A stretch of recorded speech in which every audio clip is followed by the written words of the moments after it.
All right, we're out here at the tack. I'm with pro boarder Mark Carter, Corndog Cowgirl over here, his lovely wife. A little bit of crazy mixed with awesome right here.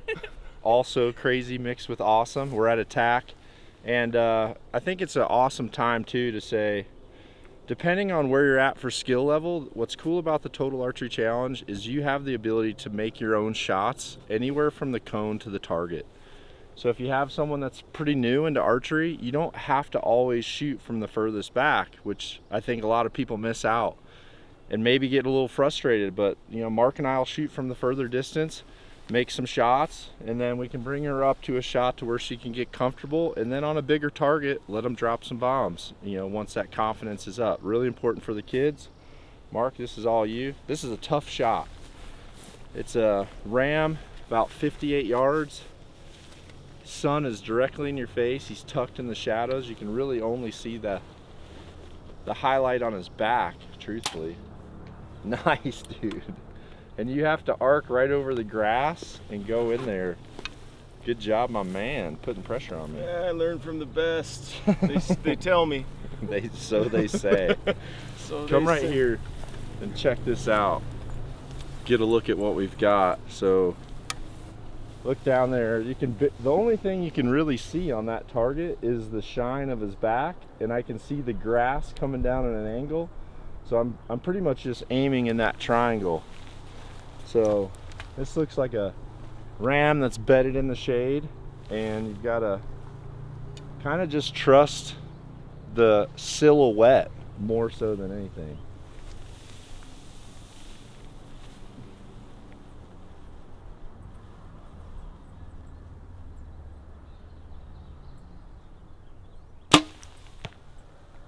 Right over the grass, right in there. That's a smoker. Nice. All right, ready? Yeah. Cowgirl.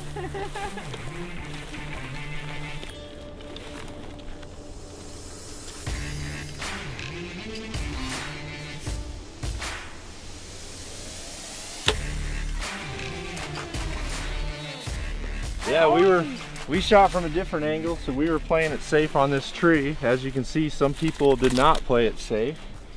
I played it safe. She delivered a hard shot on a bighorn right out of the gate. Awesome job.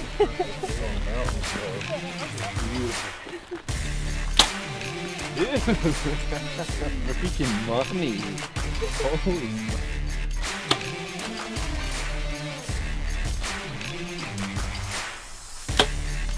There you go. Cool, cool. I always hit left. Have you ever been checked for eye dominance? But do me a favor this time, close your left eye when you're shooting.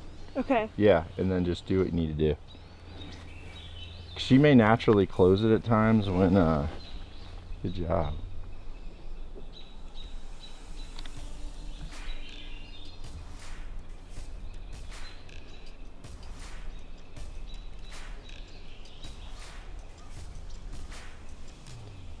You're good, keep going.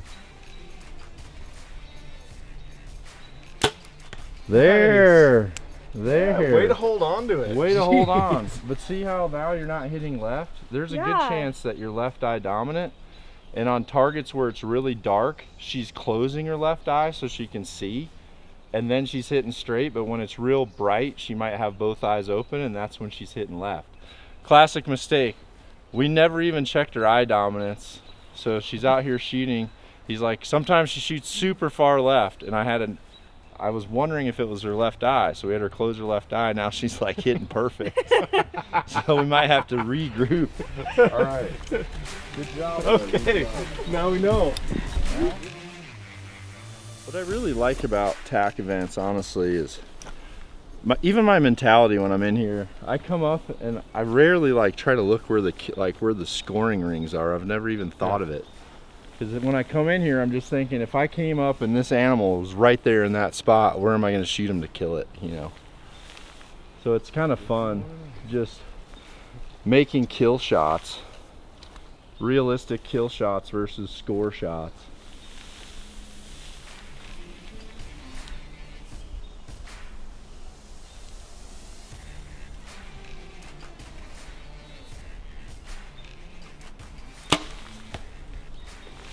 I like that. It's a dead sheep. Sheep down. Okay.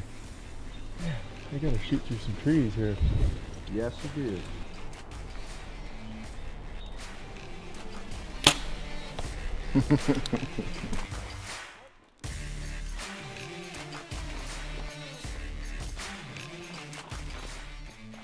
So I try to do each release for a third of the year. Honestly, I like to start that early summer stuff with a silverback a lot of times because I'm shooting. I like to really be super clean, pulling through.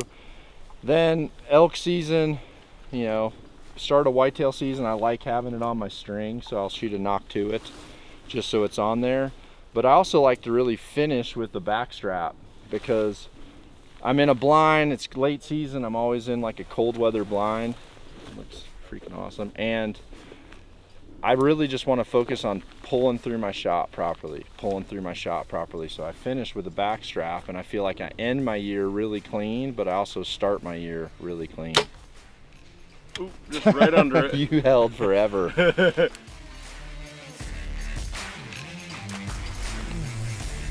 Okay, yeah, wind, sweet.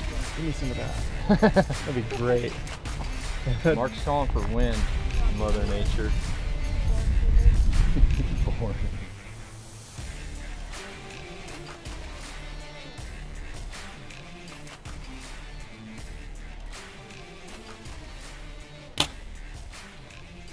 Nice, Mark! Dude, that thing had some hang time, dude. Dang, nice job, nice job. Yeah, money, dude.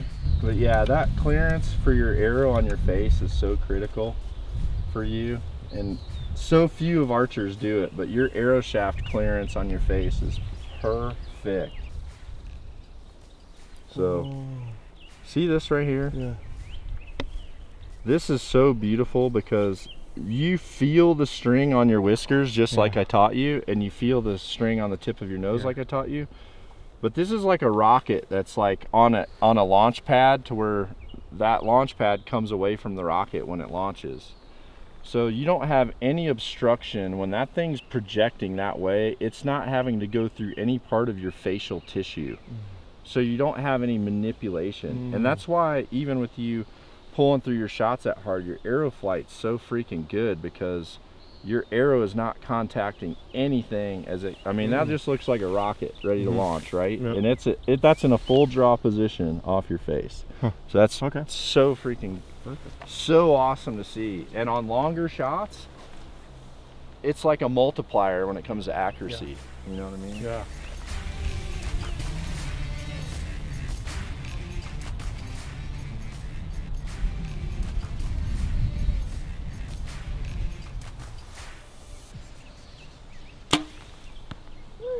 Yeah, diggity D. I like it. They're coming. Build a course and they will come. There they are.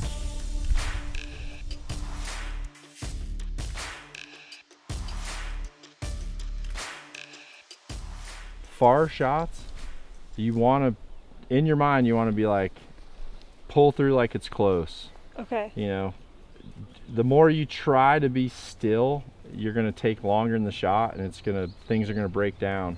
So you're going to have, your pin's going to be moving around in that whole core. But the main thing is just thinking about the tip of that elbow, going back behind the camera, and trusting that, okay?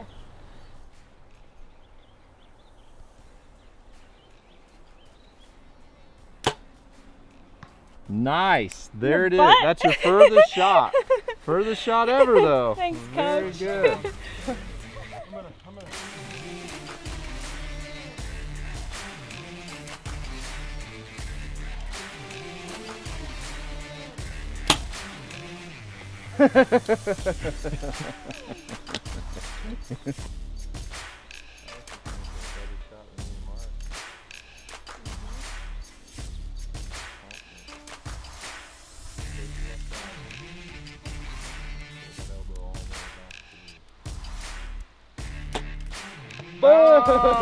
Boom! Dude, that is awesome. That was a freaking kill shot. Dude, so fun. she's gonna bring home some meat. All right, I'm here with Mark Carter. Mark is a extreme pro boarder, and we actually met on a Yeti project years ago where he taught me how to snowboard, and I went from not knowing how to snowboard to heli boarding in a day. And then I took you and taught you how to shoot archery and kill a hog in a day. It was an awesome project. But now we're here. We shot the tack course this morning. We shot the Sitka range, and you told me something that I thought was so cool. You said that this right here is kind of where your pro boarding started, really? Yeah. Terry Peak. So I when I graduated high school, I had a scholarship to spearfish to Black Hill State University, and I'd hadn't snowboarded for a few years. I was really focused on football, and that was kind of my path, and I'd kind of lost that my path of snowboarding and how much I loved it. But once I went to school, I realized that it was kind of not for me, and I didn't like school, and I was wasting my time. But during that process, I had gotten a season pass up here, and I remember, I'll never forget coming up here in like December and strapping on all my old gear that was like 5 years old, and I went snowboarding and was like, and I just remembered like all that passion for snowboarding came back to me, and that was truly like where I decided that I was gonna go chase that after, and I was gonna drop out of college. I was gonna go work on the ranch for a year, and then I made a plan to like chase snowboarding, but it all happened here. So and one of your first big jumps was somewhere over here? Yeah, it was over by the main lodge. It was just like a snowmaking wind lip, and I was hitting it, and I was like, man, I like sessioned that thing for like half a day, and I was like, what am I doing? I was like, I need to go do what I love. So yeah, this was the place where I kind of made that decision, and so cool, and then chased it down. It's insane how many like things cross paths in the world. Like the community that we know, and the amount of things that, like, to come to an archery event, right, where you and I know each other through archery, really, you know, through Yeti.